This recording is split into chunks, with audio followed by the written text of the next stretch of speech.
Welcome to the Hubble Show. We've got a lot to talk about today. I wanted to talk to you about our new vice presidential candidate.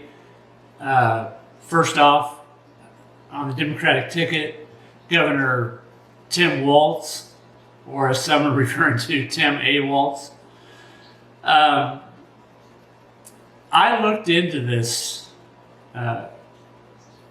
governor from Minnesota because I didn't know a whole lot about him. I'd heard his name before. I remember when he got elected. I've heard some of his speeches, but I didn't exactly know what all the controversy was about until just recently. What troubles me about Governor Walz is not the fact that the governor got retired from the National Guard just before his unit deployed to Iraq. And this is he's saying he's a command sergeant major at the time, and I guess he was, but because he didn't finish the course, he was never really, he was what they would call an acting command sergeant major. But he never says that. The Harris campaign has since corrected his rank to Master Sergeant, which is a whole lot different than being a command sergeant major. But what really disturbs me about this guy, there's so many policy things. This guy is to the left of Lenin. His ties with China are inexplicable.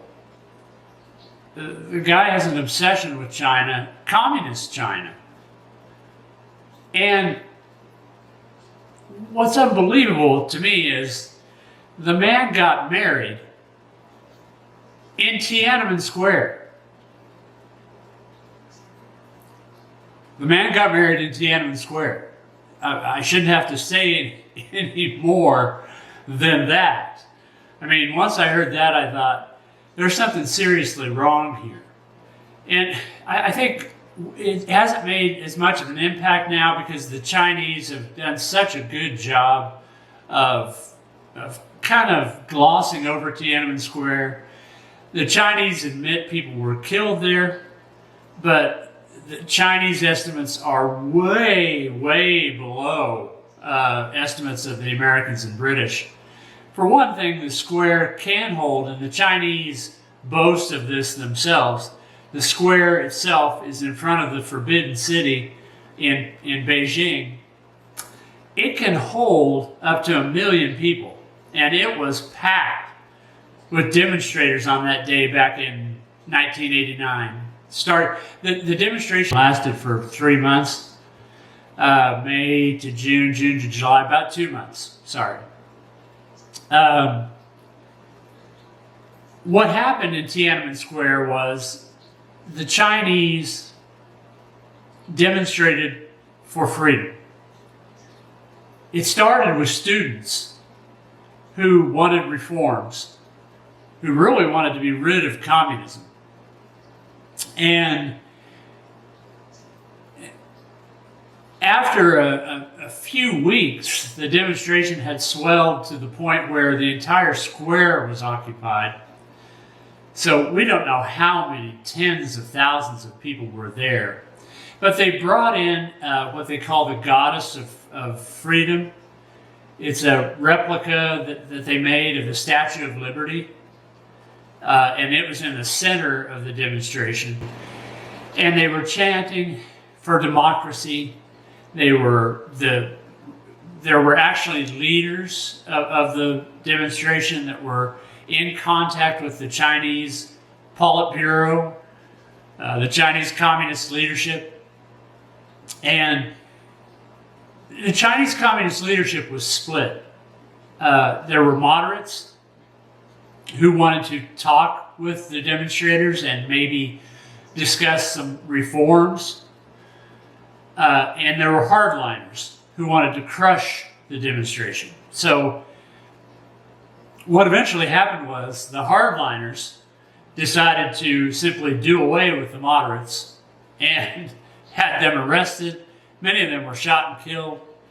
And as a part of that same operation, arresting and killing the hardliners, they decided to crush the rebellion in Tiananmen Square.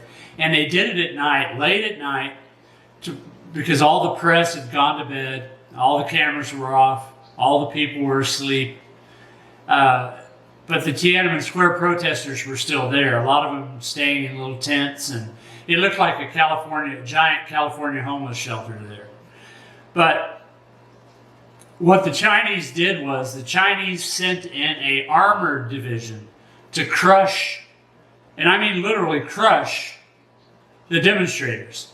And then that caused a panic and drove the people away from Tiananmen Square. But they drove through those tents, people sleeping, people laying on the ground, people sitting and talking, with tanks, crushing them under the treads of their tanks. And then, once that operation was over and the people had been either killed or driven away from Tiananmen Square, they drove through Tiananmen Square with cleaning machines, street sweepers, and trucks with hoses on them to wash away the blood and the body parts and the debris of the demonstration, the debris of the Statue of Liberty, the goddess of freedom. And the next morning, everybody was astounded when they woke up that there was nobody there. It was like the demonstration had never happened before. And people were dumbfounded as to what had happened until dissidents began to describe it. There was some film that got out of the tanks crushing people in Tiananmen Square, and eventually the story got out. But the most powerful moment was not just the goddess of liberty that the Chinese students had brought to the demonstration. That was powerful. The crushing of the rebellion, which was not seen, which was hidden,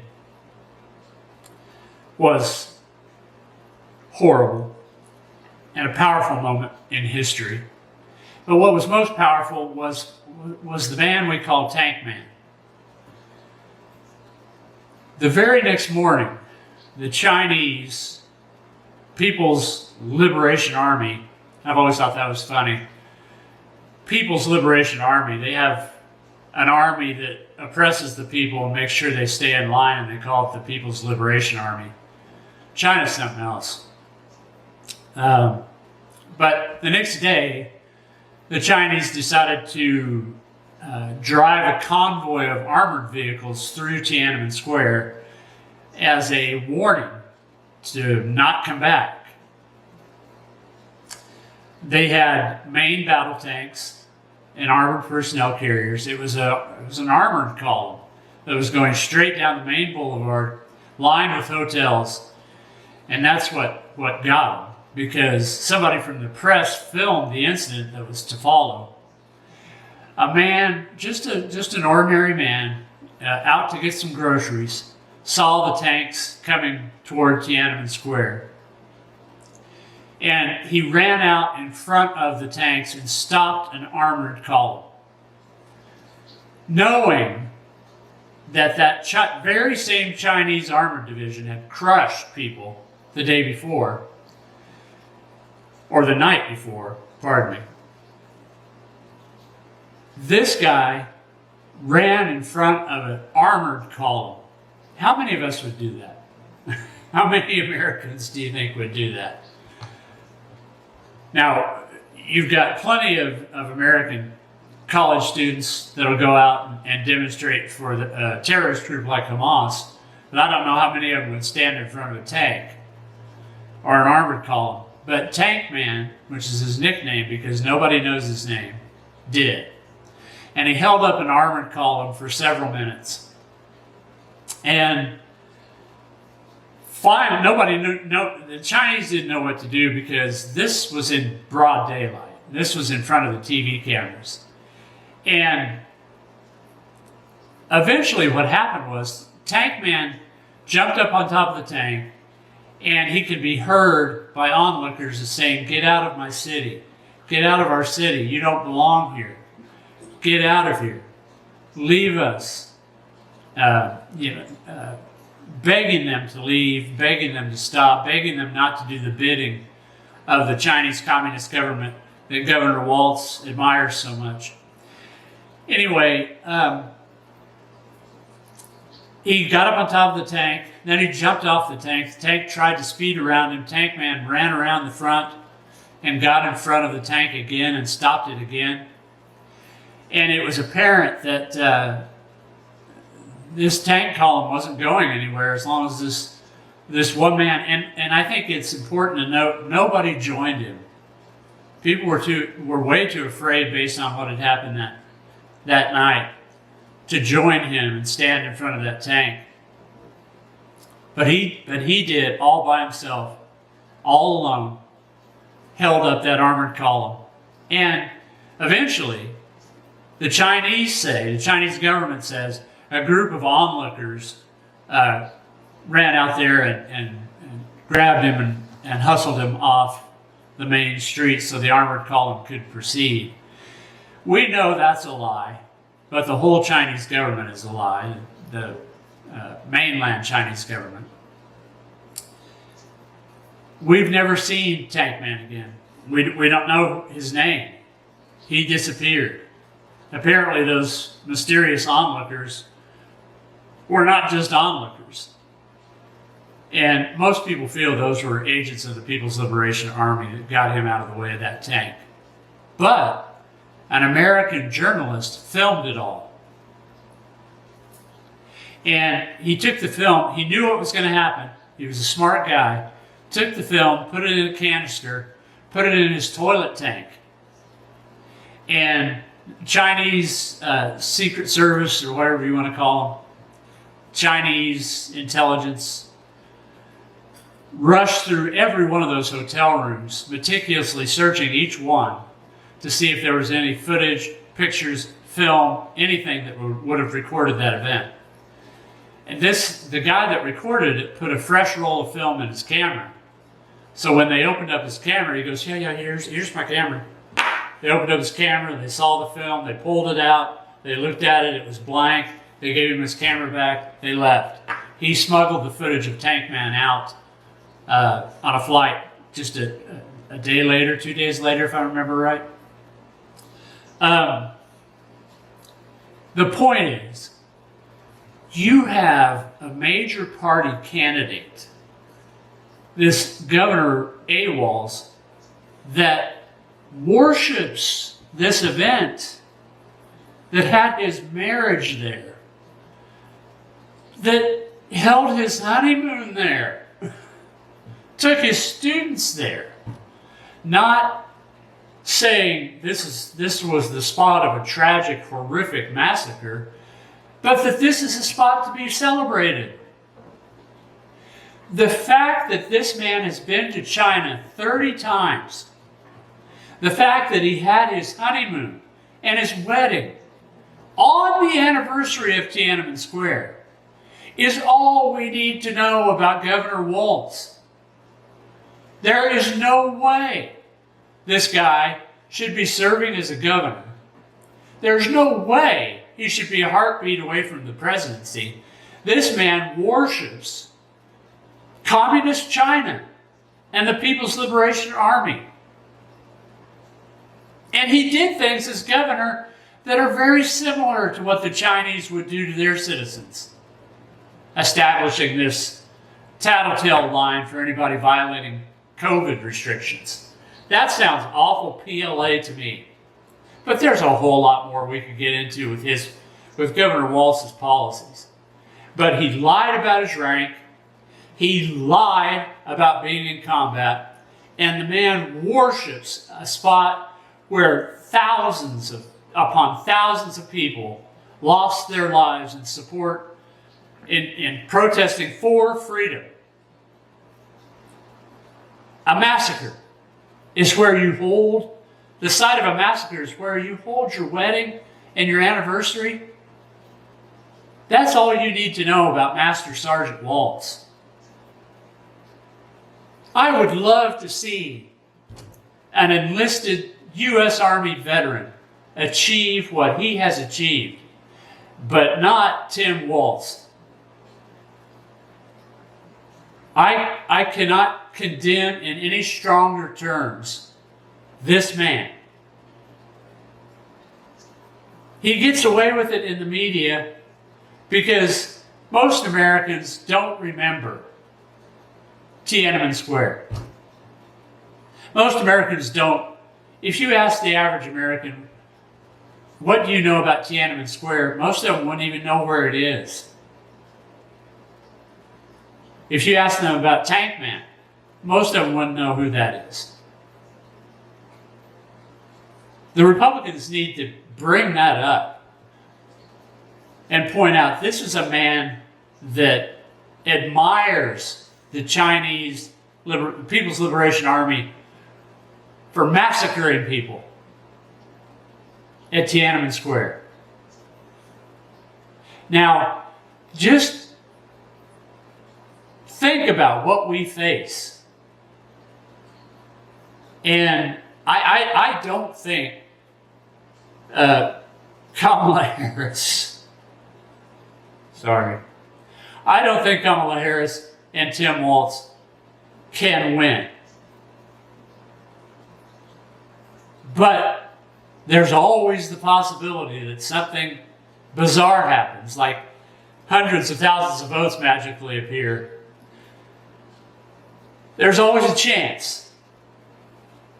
And think about Tim Walz and Kamala Harris in charge of this country's security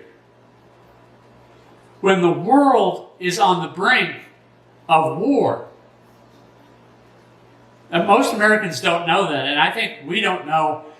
We're not being told just how close we are to war because they don't want inflation to go even higher. They don't want people to hoard things. They don't want to cause a panic. But the Chinese want Taiwan back. Taiwan is not a part of China. They have to call themselves Chinese Taipei when they compete in anything like the Olympics, or the Chinese will throw a fit and not participate, or threaten to invade, or threaten sanctions, or make all kinds of other threats that no one wants to hear. So the Taiwanese compete in any international event under the name Chinese Taipei. But Taiwan is an independent country.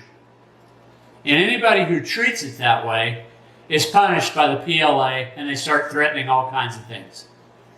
If they think they have two China worshippers in office, there's nothing to prevent them from taking Taiwan.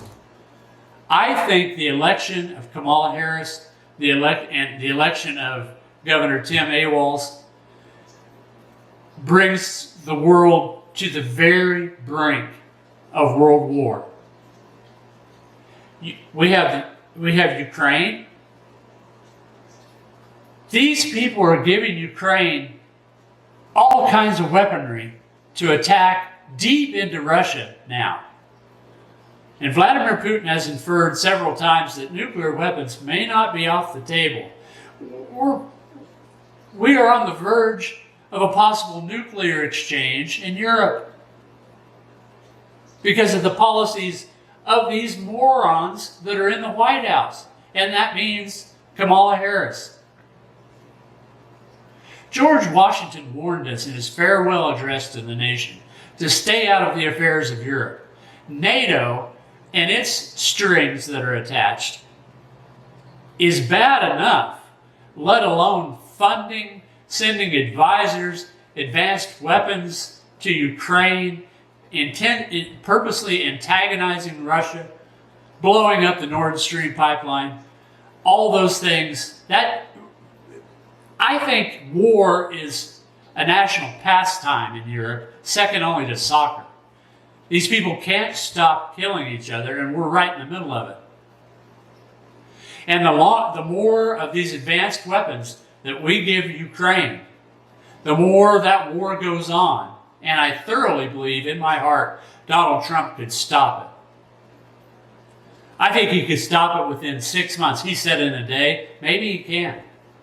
I heard a Vladimir Putin speech in which Putin said, we would welcome Donald Trump. We would welcome a Trump presidency because he said that he could negotiate an end to this, and we would welcome that.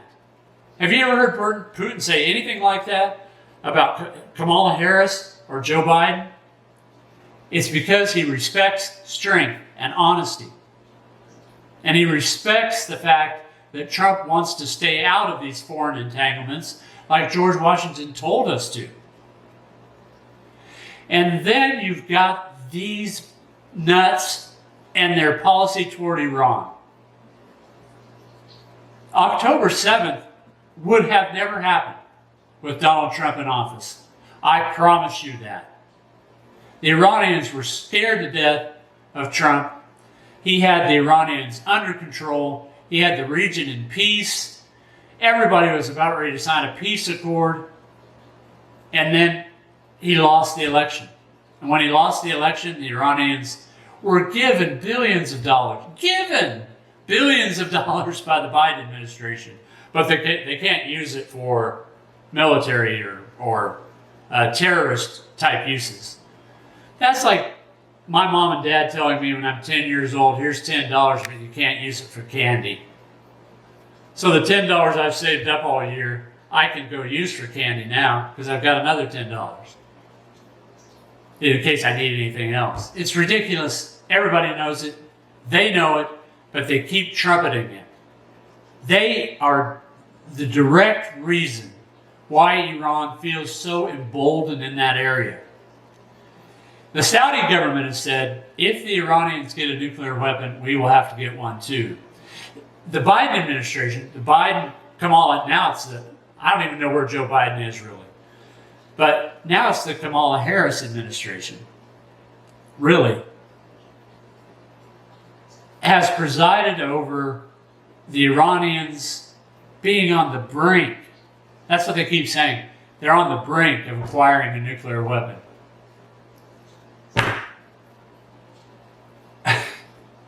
I can't believe they don't already have one, and no one wants to admit it.